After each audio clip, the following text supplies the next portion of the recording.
Just like last week, I wanted to give a quick overview of the changes I've made to my deck before showing off the gameplay of me testing these changes. The strategy of my deck is still in the early game to control the board, and once I do have control, to then start shifting to more of a beatdown style deck to run my opponent out of spirits, limiting their options to respond to my board, ultimately cascading me into a victory.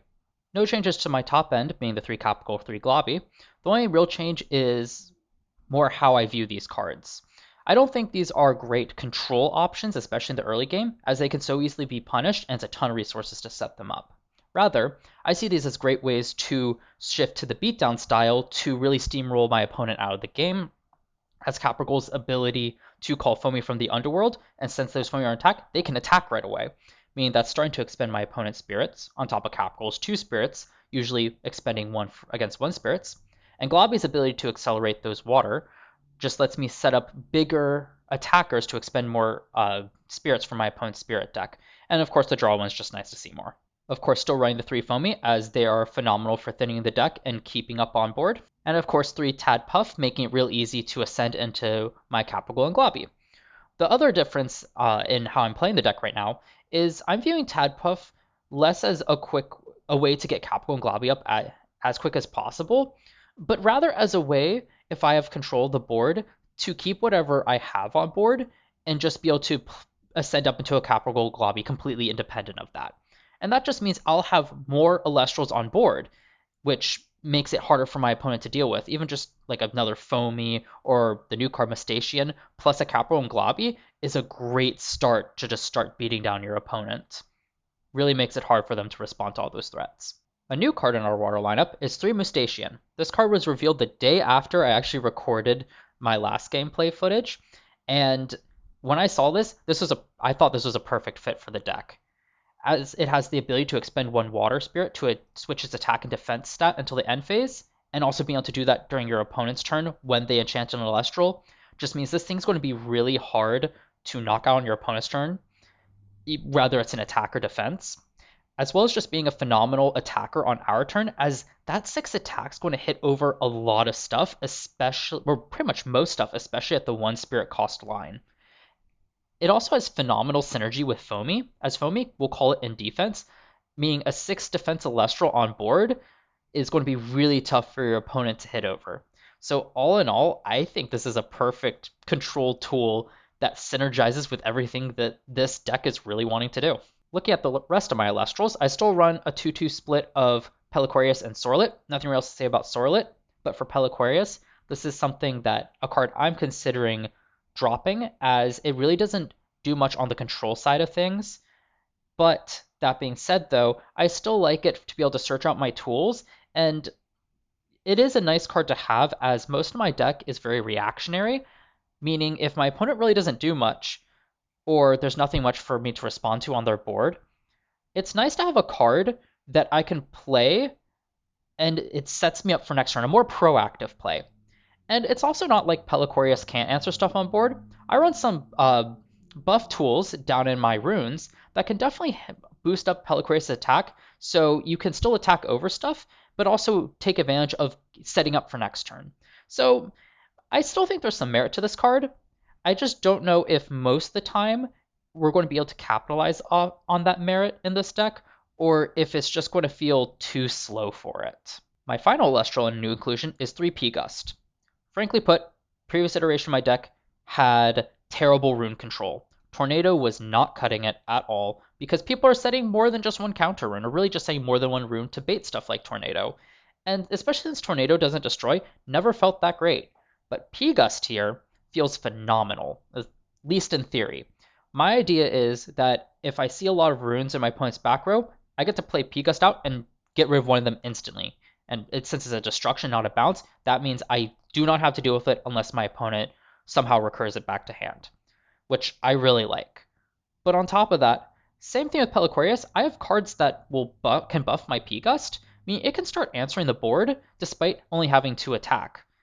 And at that point, my opponent may just use another counter rune to counter P-Gust to keep up tempo on board, which in this case, P-Gust took care of 2 runes for just paying the 1 Wind Spirit on itself, and plus whatever I did for to buff its attack. And to me, that is a phenomenal trade, as P-Gust isn't even is not designed in this deck to answer the board. So P-Gust would essentially accomplish what it needed to, allowing me to then focus on my board control or my Elestral control pieces. So I really think that this card's going to shine in this deck, especially since even like my opponent has to deal with P-Gust if they don't want the runes to be popped turn after turn. So I really like this card. I think it'll do great in this deck. Moving on to the runes, I still run 3 Scythe and 3 Demeter. I think these are the best ways to increase attack, as I had to slim down some of those cards in my deck to make room for more Elestrals. So Scythe here I just thought was the best because 2 attack is good, 3 defense, while it hasn't come up for me yet, I can still see situations where it will, and just the ability to recur Earth Spirits means that I have more flexibility in my Spirit deck, especially since I've increased the number of Wind Elestrals I've included. So that the Spirit count of my Elestrals deck, or my Spirit deck, is going to be a huge point in being able to a huge point of resource management to make sure that I am using this deck effectively, and Scythe helps with that. Demeter here was a huge card I underestimated in my previous version. That 3 attack there means that all my 2 attack Lestrals are hitting 5 attack, which hits over a lot of the other 1 cost Lestrals, both from an attack if they're in attack or defense position. Furthermore, I really like the flexibility Demeter provides, as the problem with Scythe, especially with a ton of counter runes that people are running, is that if my Elestral gets targeted by a counter rune and is removed, or even if my opponent has some response the next turn, Scythe ends up getting caught in the crossfire, and like frankly put, I really don't want to throw a Scythe on something that's just going to get shielded, because then the Scythe gets no value and I wasted 2 spirits.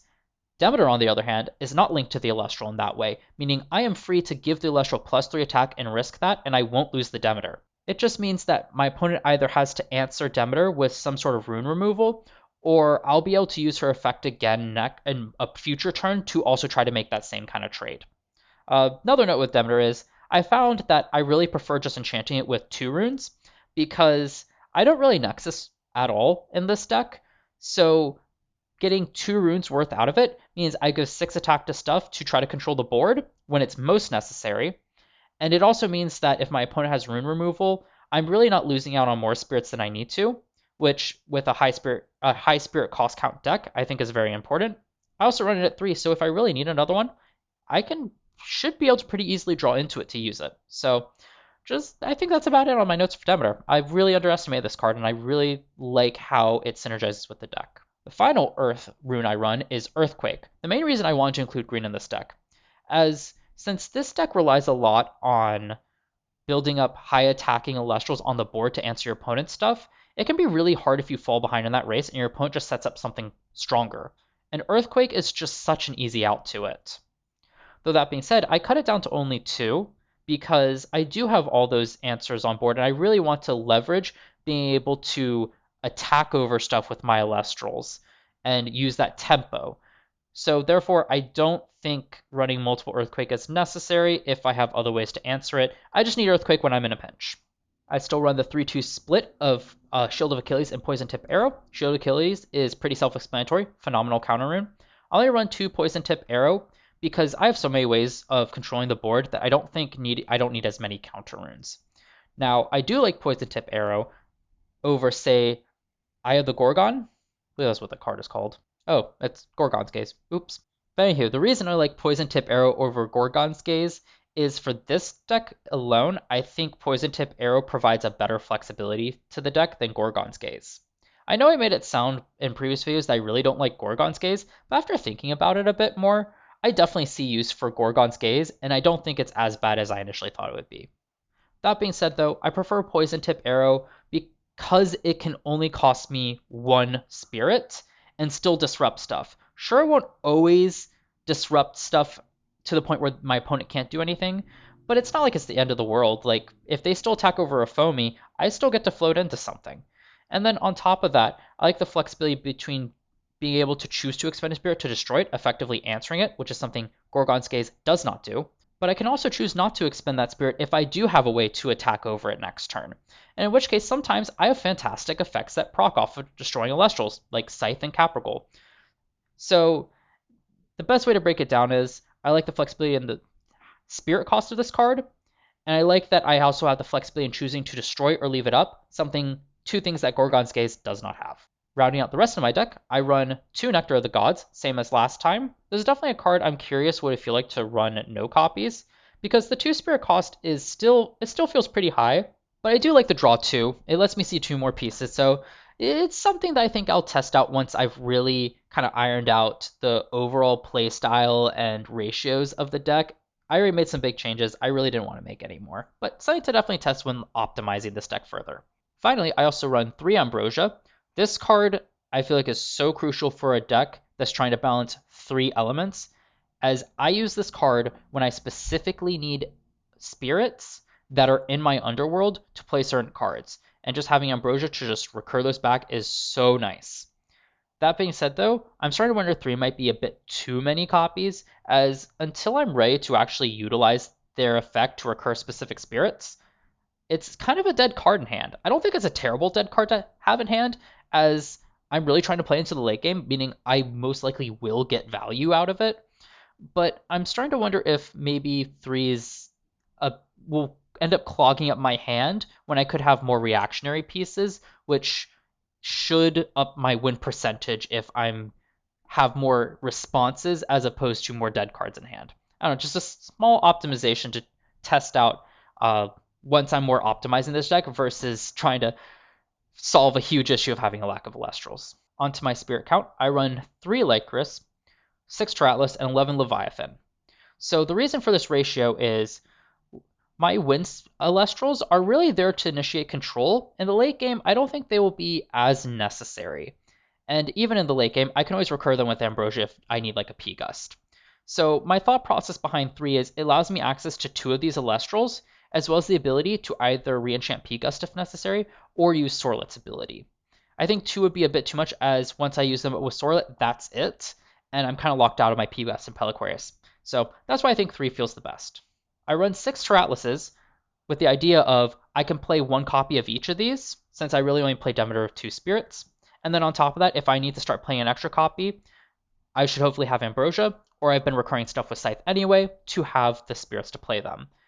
Just having this recursion there, especially built into the green package, I think really lets me run a lean amount of these Earth spirits, but also not feel like I'm missing out on them. So far in my testing last time, running the smaller Earth Spirit count, I felt like I was able to see my Earth Spirits enough to play the cards I wanted to. So I think when changing up these ratios, I think just running it at these ratios still is perfectly fine. Finally, I really wanted the most Water Spirits because pretty much all of my Water Spirits, or my Water Elestrals, need multiple Water Spirits to utilize. Caprigol and Foamee Special Enchant. Tadpuff and Mestachian expend Water Spirits. Globby enchants with its effect in addition to your normal enchant. So all of these do require multiples, therefore obviously I want to see more, as the only way to recur them is with Ambrosia. And unlike Earth, unlike Water, Earth has within my Earth package I can recur those spirits, and unlike the Wind is more situational. When I really transition over to the Beatdown, I just want to have these Water Spirits at my axis to do what I need to do. So therefore, I think it makes the most sense to run it at the highest count. Before wrapping this up, I also want to talk about a few cards I either cut or considered but ultimately chose not to include. The first being Trident of Poseidon here. I really included it because I liked that it protected my Elestrals from being targeted by counter runes, but turns out that really isn't relevant with the limited card pool and the prototype format. If once we get more targeted counter runes that are really good, I could definitely see putting Trident of Poseidon back in, and especially if they change shield so it targets, Trident's going right back in, as it allows me to really accomplish the game plan that I had intended with this deck, and that's to start gaining Elestral advantage on board right away by being able to answer whatever your opponent has out on attack. And Trident protecting it from those counter runes, one of the biggest ways my opponent can out that strategy, is fantastic. But as it stands right now, really, I've shifted my idea away to try to get my opponent to use those counter runes, use them up, or pop them with P-Gust, and then start to do those Celestial trades on board. So that's why I actually think Scythe of Demeter is better, because the secondary effect of Trident isn't too relevant, while for Scythe it is. Atlantis is the next card that I cut. As we've kind of branched out from using a lot of water spirits, or in the early game at least, to more focusing on like our wind and maybe one water, but also focusing on the earth package to increase our attack. I don't think Atlantis is really that necessary anymore, because ideally in the late game, you've kind of answered all your opponent's big stuff with Earthquake or attacking over it before they can get to stuff that needs to be Earthquaked. So the extra attack shouldn't really matter in this case, and if we need it, again, we can get it from Demeter or Scythe of Demeter. The next card I chose not to run is actually a fantastic counter in Tsunami. The issue is it works against all non-water enchanted Elestrals, meaning against water enchanted Elestrals, this card is useless. So I definitely think this is a phenomenal sideboard card, but I don't think we'll see it really included in main decks unless the meta dictates it. And right now, with everyone testing all sorts of stuff, it's definitely a sideboard card, not a main deck card. Speaking of the sideboard, I want to highlight that I did not include a sideboard for this deck, despite when I changed it being officially announced. And that is because I feel like I'll have better luck developing a sideboard once I really hammer out the kinks in my main deck. So I really wanted to focus on that first than worrying about a side deck right now. But Tsunami is a definite include for that. Moving on to Elestrals I considered including, Sluggle was one of them, and a suggestion that one of you all gave in the comments of my last deck overview. And as I kind of responded to that comment with, I like Sluggle. I like the idea of being able to return spirits, giving you more longevity. But as this deck really goes from wanting to be proactively controlling the board to then beating down your opponent, Sluggle doesn't really fit in there. I feel like Ambrosia and Scythe just cover that niche a bit better than using up your normal enchant for that, as it's really only net one spirit. Maybe if it was net two water spirits, it'd feel a lot better, but only net one. And I should say the reason I say net one is because Sluggle is using up one of them. All in all, I feel like Sluggle kind of falls into the same place as Peliquarius, but I feel like Peliquarius's a value effect is better than Sluggle's, hence why I'm running Peliquarius over Sluggle. The next Celestial I considered running is Veritaqua. Its effect is very nice against very defensive decks. Just being get a free effect negation and destruction on an Elestral is phenomenal. That being said, though, it's very that control effect of it is very situational, while a lot of the other ones I'm running are more generally good and able to adapt. So again, I think this card is a better side deck card for my deck as opposed to a main inclusion. That being said, though, of course, if there are like decks that love to set up defensive stuff in the meta, Veritaqua is fantastic. But yet again, we're in prototype deck meta, so people are just trying all sorts of stuff. So therefore, I did not include Veritaqua. The final Elestral I considered including was Drataya. Since we have such a heavy emphasis on Ambrosia, being able to also draw 2 additional cards with Drataya is amazing value. I really like that aspect of the card, but the reason I don't run it is again because I'm using up my normal enchant to really not satisfy the control or beatdown style of the deck. It's one of those that I would need to play out either if I was wanting to, I could power up with like Scythe or Demeter to answer a board, but just also need more card draw. I guess what I'm trying to say is it's more situational and doesn't really flow with the rest of the deck. I think the most case I would want to use it is if I'm already ahead just to get more ahead. And in which case, is it really that necessary? On top of that, I definitely don't think it's a replacement for Nectar of the Gods because it's a very situational draw too. I need to use my Ambrosia with it. And as I already stated, I really prefer to save my Ambrosia for when I need specific spirits back in my spirit deck instead of just general recovery. So that's kind of why I skipped over this card. Resting on Your Laurels was another consideration for a cheap board control option. But since I already have Earthquake and Earthquake's more general, I thought it was just better and I didn't need Rest on Your Laurels. Especially since Rest on Your Laurels doesn't really address what this deck has problems with if my opponent has a wider board. This deck really struggles to get over your ascended Elestrals, the ones that are really strong that I can't necessarily attack over. If my opponent also has, say, a 1-spirit Elestral on board, Rest on Your Laurels doesn't address it. It only addresses the thing that I could attack over. So therefore, I don't see a reason to run it, especially when I'm running Earthquake. Finally, Gorgon's Gaze. I kind of mentioned a bit about it when discussing Poison Tip Arrow. I did consider this because it definitely slows down my opponent by a turn, and then lets me then answer it with my attacks, and it lets me easily proc stuff like Demeter, Scythe's, and Caprigol's ability. Though with that being said, I kind of already highlighted that I still think Poison Tip Arrow's flexibility and its cost, as well as also being able to destroy something if I so choose to, just makes it better for the deck than Gorgon's Gaze. I don't like the fact that it requires me to have that answer in hand to really make this worthwhile. And as I kind of already stated, I don't think it's the end of the world if my opponent is able to attack over my stuff, because I have so many ways to answer if they get ahead in that way on the board anyway. So with Poison Tip Arrow actually being one of them anyway. After I finished recording this video, I actually got some great comments from Tom Johnson on my previous deck overview video about Poseidon and Aphros, which I actually hadn't discussed yet. Aphros was in the first iteration of my deck list, when the one for the video last week was my second iteration. And the reason I ended up cutting Aphros and Poseidon was because they really didn't help me at all in the control aspect of my deck. So Aphros since it didn't help me really control the board, it just let me see more cards. I didn't find much use in it, especially early in the early game. And the only way I really see it having much value is if I also play Poseidon, which I kind of determined didn't feel that great for my deck, as it also doesn't help me control the board. While it does certainly help with the beatdown aspect of the deck, being able to Nexus 2 spirits, I just didn't see too much use in them in what my deck already was doing. And whenever I did successfully get off my strategy, I felt like I was just winning more with both Aphros and Poseidon.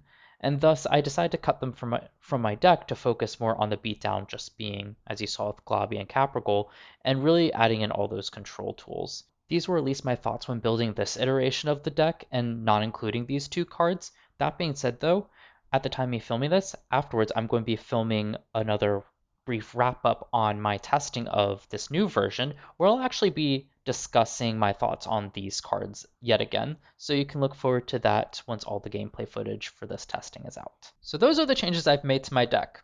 Of course, I would love to hear more suggestions down in the comments below of what I could change, or possibly ways that you're running this deck instead. Of course, look forward to the gameplay coming out later this week to see how successful these changes have been.